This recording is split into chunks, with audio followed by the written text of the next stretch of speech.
Good afternoon. Welcome all. We apologize for our tardiness, but we were having a very good and productive meeting earlier. You know, it's not every day that a person gets to introduce their successor. This is one of those strange jobs where, in fact, that does occur. And as we all know, last night's election was a historic moment in the history of our state. But we didn't just elect the first female governor of our state last night. We elected an outstanding, capable veteran to lead our state into the second decade of the 21st century. And I am very pleased, and it is with great respect that I stand here with Governor-elect Mary Fallin. You know, we go back quite a ways. We're both natives of Potawatomi County. We're pretty proud of that, aren't we? We sure are. Our families knew each other way back when.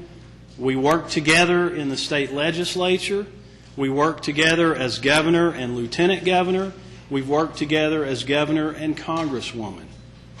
And one of the things that I appreciate so very, very much about Governor Mary Fallin is that she always puts Oklahoma first. She always tries to do what she believes is the right thing and the best thing for the people of the state of Oklahoma, regardless of the political expediency of the alternatives. She is going to be great for Oklahoma. And one thing I want to say to all Oklahomans out there is that the elections are over. The campaign is over.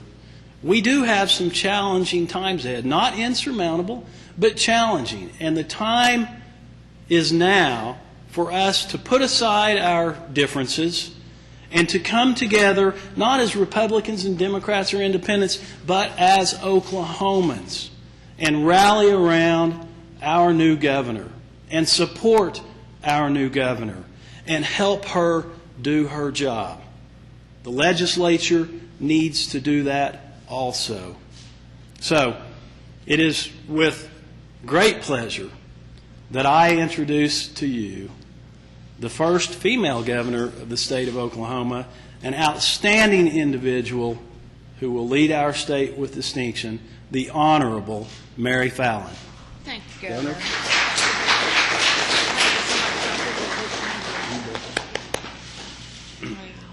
Well, first of all, thank you, Governor. It's a great honor and pleasure to be here in the Blue Room with you. And I want to say, first of all, thank you to Governor Henry for his service to the state of Oklahoma.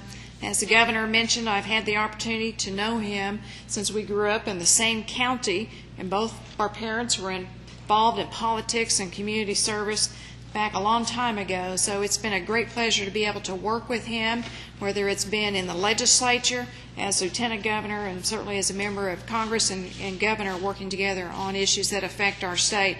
And I also want to say, you know, it's a huge sacrifice, not only for the governor, but for his family, for the First Lady Kim, and also his children. And the sacrifice that they have made to the state of Oklahoma has not gone unnoticed. It's a lot of time away from your children, your kids, your different activities, holidays, anniversaries, ball games. So thank you, Governor, for your great hospitality today to have us over. And the Governor and I both feel that it's very important now that the election is over that all Oklahomans unite together to work on moving Oklahoma forward to a more prosperous, better time. And these certainly are very challenging times for the state of Oklahoma. We had a budget shortfall last year. We're anticipating another budget shortfall this year. We have Oklahomans that are out of work. We have an economy that has been sluggish because of a national recession. And so we want to do all that we can moving forward from this day with a transition to work towards a smooth transition. The Governor and I have had the opportunity to talk for a little while now about how we can make sure that the transition of power will go smooth for our state so that we can continue to prepare for the legislative session that will start the first of next year and for the new assumption of the offices throughout the state of Oklahoma with the elections last night. And so I'm looking forward to having the opportunity to working with his staff. Our staffs have met today. His staff has prepared some great notebooks details, telling us step by step some of the things that he dealt with when he transitioned into the governor's office. And I'm very grateful that he has taken the time, along with his staff, to prepare that information for us. And Governor, I hear you have some nice transition offices that you have Much made. nicer than what I had. A little bit nicer than what he told me he had, which was down by the snack bar last time. So we are appreciative of the offices that you have arranged for the transition. We got a lot of work to do moving ahead for the state. There will be a budget to prepare. Of course, many different cabinet secretaries and agency heads, and certainly my staff that we'll be working on over the next month and a half, 2 months leading up to the inauguration date itself. So this will help us make a smooth transition, having the opportunity to be able to visit with the governor and his staff. And Governor, we are eternally grateful, and we look forward to working with you and wish you best of luck in whatever your future endeavors are. I'm not sure what they are right now, but I know you got a nice new pretty house. I do. I saw that on the news this past week. Congratulations on that. Got to figure out how to pay the mortgage now. Yeah, I understand. And we'll be happy to take any questions. Yeah. Let me just add, we just concluded a nearly hour-long meeting talking about the transition and all the things that are needed, and I remember it well. I mean, this is a whirlwind time for the governor-elect. She's got 2 months, essentially, to get her team in place and ready, and this is a very quick transition. But not only that, they've got to plan a number of inaugural events, along with the inauguration itself and the inaugural ball. She's got to write an inaugural address. She's got to prepare her legislative agenda. She's got to prepare her executive budget. She's got to work on her State of the State address. All the while, she's got to pick her team, staff members, critical, important staff members, critical, important cabinet members.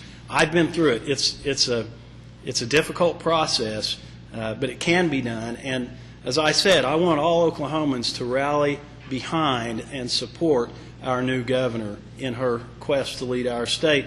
I intend to do exactly the same thing, and as we've discussed in our hour-long meeting, we are going to provide whatever resources she needs for transition. We're going to be there with advice, and if they want it, and help in any way that we possibly can. Having said that, I also know that she's going to be her own governor and establish her own identity, and I'm just going to be around after January for support in any way that I can. Between now and January, we're going to be working directly with her staff on this